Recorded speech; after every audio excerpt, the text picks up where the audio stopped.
Nagaa siniif haa baay'atu hordoftoota chaanaalii kootii ashamaa harka fuunee akkam jirtu nagaa keessanii ani nagaa kootii obboleettiin keessanii baga nagaa qabaattanii eegamtanii yeroo kana geessanii nagaa qabaachuu waan hundumarra dursaa kanaafan nagaa dursee sin gaafadha jechaadha.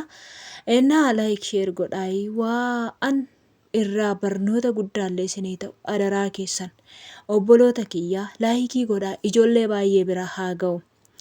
Wanta yookaan nama biraarran gara koo dhufee osoo hin taane micayyoo gooddanyaa koo tokkorra waan ga'e tokko isiniif himuuf deema.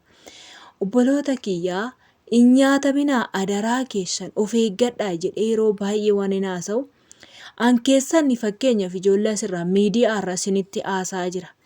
Ani garuu gooddanyaan baafadhe tana gubbaarratti waan baay'ee ishii dhorkaa oole. Ani ishii saaxiluu miti. Na dhaggeeffadhaa dubbii koo kana obboloota kiyya. Micayyoon tuni as hojjechaa kan turte jechaadha. Waggaa 5 hojjette dhaggeeffadha. Waggaa 5 kana keessatti mucaa kan ishii wal bartee fira kiyya jechaadha. Ani micayyoo kana ani hin beeku. Kan naa kenne immoo mucaadha lakkoofsa ishii gaaf kaan itti wal jaalatanii jiru. Namoota baay'ee keessaniif barnoota gaarii ta'a jedhee waan yaaduuf jechaadha. Gaafa isaan wal jaalatanii jiran inni akkasitti jaaladheen jira jettee gaafa isan nattaase lakkoofsa kiyya obboleettii kiyya jedhee waarratee kenneef.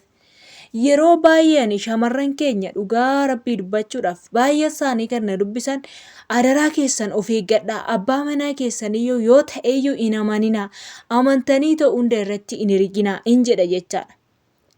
Abbuma manaa ofii kana yoo ta'e fakkeenyaaf atakkami maal keessa jirtaatis gaa'ela keessa jirta abbaa manaa keetti erguu dandeessanaan jechuu dandeessu. Amma makkan innaa waan biraan haasa'u jechaadha hankiyyaa amma makkan qabadhu amanamummaa akkamii akkan godhan hankiyyanatu beekachaa. Garuu ani immoo dhaloota nyaatamu kana irraa of eeggachuu isaan barbaachisa waan hin jedhu barnoota guddaa isiniif ta'a. Obboloonni qalbiidhaan na dhaggeeffattan dhugaa rabbii isiniif hin ta'a jechaadha. Innaa obboleettiin kun gaafa na bartuu bilbilan qabu jedhee maalan godha gaafa ishiin jettu bilbila maal ta'e dhabaa gaafa irraa maayisi dubbisennaan bilbila bituudhaaf birrii ergiteef.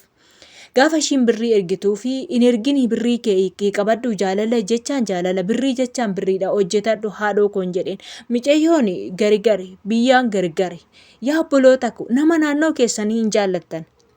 Nama naannoo biraa jaallattu Oromoo kutaa kamiyyuu taanan jaalachuun keessan gaariidha. Garuu nama maatiin kee hin beekne nama onlaayiniidhaan qofa barte bineensa ta'eeyyuu si nyaatee maatti beekta. Mee amma ogguma kaatee galtee yoo ta'u bira dhaqxeeyyuu nama lammiin kee nama namni kee beeku miti Oromoo dubbateedha. Amma waanuma bakka hin taane rakkoo keessatti si gatee ta'u si micciiree si bira darbee maalitti beekta? Nama namni kee hin beekne wajjin maa hidhata godhattu?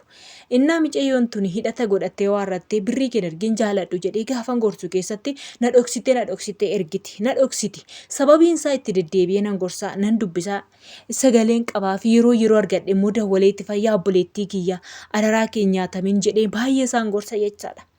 Yaa obboloota koo mee na dhaggeeffadhaame dhugaa rabbiitu na arga yoon siin kijibe jechaadha. Gaafa namni siin gorsa fudhattan gaafa kaan immoo rakkoon keessan baay'ee micayyoon tuni amma rakkoo guddaa keessa galtee jirtedha.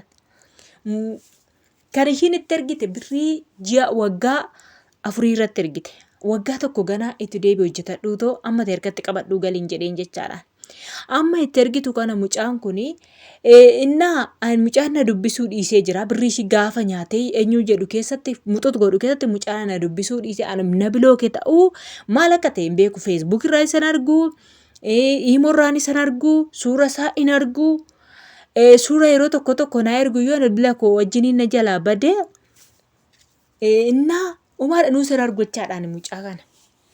Innaa rakkinni maalidha gaafa jedhu inni birrii ishii muxoot godhee fixe an waggaa 4 irratti ergite haadhi ishii abbaan ishii eessa jiru seetan baadiyyaa jiru jechaadha. Nama haatiif abbaan ishii mana citaa keessa jiran dhaggeeffadha yaa obboloota ko mana citaa keessa haatiif abbaa jiran ishiin asii dargaggeessatti birrii kennite dargaggeessaan lafan bita jedheeni manan ijaara jedheeni yaa obboloota ko maaloo yaa shamarran keenya. Abbuma barbaade yoo ta'e haatiif abbaan kee qursuun godhanii odoo nyaatanii rabbii biraa eebbaa argatta. Haati kee ji'a 9 garaatti si baatte. Abbaan kee si guddise abbaa keeti jedhama. Si dhashe. Dhiigni abbaa keetii dhiiga kee keessa jira. Ati ofii keetiin dhalanne. Na dhaggeeffadha. Inni gaaf kaanitti micayyoon tuni bilookii ishii godhe hundaan. Gaafa bilookii ishii godhe dhuftee nattaasaatti. Alamii maalan godha ka? Bilookii na godhee jira mucaan keessan jette. Yaani dursa si gorse wanni gootomtuun jiru kaa dubbiin dhumatee hin jedheen. Mucaan immoo gizeen jedhu warra kaan gizeen qoradhuu fuudhe jedhan. Inni birrii ishiitiin gaa'ela isaa fataa godhate. Gaaf kaanitti bilookii ishii godhe. Eessatti iyyuu bakki ishiin argattu hin jirtu. Manyuu lakkoofsa bilbilaa maatii warra isaa naa kenne naan jette. Naa gaafadhuutii naa kenne naan jette. Mee maaliifan kennas hin argine hin beeku se'an immoo maatii yoon biyya galee fi yoon mana isaanii dhaqe malee wanti itti qoy. Fakkeenyaaf maatiitti kanan geessu otoo ulfooftee ulfa garaadhaa qabaattee mucaan kunan keessan in ulfeessi jedheen itti geessa malee. Kun silaa waliin beekanii yaa obboloota koo san jira ishiin asirti. Waliin beekanii silaa ijaan waliin agarree hoggaan fuudhee todhaku birrii na nyaate mucaan keessa yoo itti mee akkamitti argatti? Birrii kan argitu karaa laati waraqaasaa ofirraa hin qabdu. Mee akkamitti argatti? Ani gaaf kaanitti gaafa ishiin boossee akkas naan jettu yaa obboleettii tiyya. Takka qalbii si fuudhe gorsa koos hin dhageenye. Dhugaa dhalaa kana jechaan shamarran kana jechaan gurri keenya anuma wajjin duudaa. Umaa waan namni nuun jedhes hin dhageenye. Waanuma ta'e yoo jaalannes waa bakka garaa guutuudhaan itti of gan. Ana akka kootti ani qaruxeedha dhugaa rabbii of jajuuf osoo hin taane itti of hin gatu namatti jechaadha. Innaa micayyoo tanaa sossobee waarradheen waa of gooti laata hin boossi waan ta'eef lubbuu ishee olmiiti laata sossobee waarradheen akka lubbuu ishee homaa of hin goone waggaa tokko hojjettee waggaa takkitii tanaa harkatti qabattee maatii ishiitti galte. Har'a kinoo jedhan obboloonni warri ollaashii jechaadha. Feesbuukii seentu, yuutuubiin seentu, hundumaa iimoolleen seentu bilbila irratti siruma ishiin argochaadha. Maali jennaan rakkoo guddaa keessa jirtanaan jedhan. Jireenya Itoophiyaa beektu. Waggaa 5 hojjettee ani waggaa 4 irraa nyaatee waggaa takkitti an qabattee galte maal gootirree birrii xiqqoodha ishiin. Yaa obboloota kee yaa shamarran kee maaloo sammuun hundu dimme. Akkaatti micoon tun kisaaraa seente ammaan bakka ishiin jirtu hin beeku rakkoo cimaa keessa jirti qaansiraa hojjetteedhaan ol deebitee gara Finfinneetti achii warshaa seentee waarratteet warshaa halkaniif guyyaa akkasitti hojjetteedhaan. Kana waggaa meeqa biyya ormaa hojjettanii mana madaamii hojjettanii kisaaran kisin kassartan kan birrii keessan kaawwadhaa. In kaawwatan taanani birrii in kaawwatan taanan dhiiratti ergitu taanani as teessanii yeroo keessan ofirratti hin gubinaati galaatoo yoo hin eeruma yoo eerumta illee dhala godhattu. Tokko birrii keessatti dabne takko eerumtanii to dhalan qabdan baadoo duubaadha sin dhugaa rabbiiti jechaadha. Akkasii sin hin jedha waan dhaggeeffattaniif galatooma. Hordoftoota chaanaalii kooti like share godhaa maamila koo ta'uu hin dagatina of eeggadhaa. Kuni of eeggannoo keessan isin hin jedha. Bye bye turtii gaarii.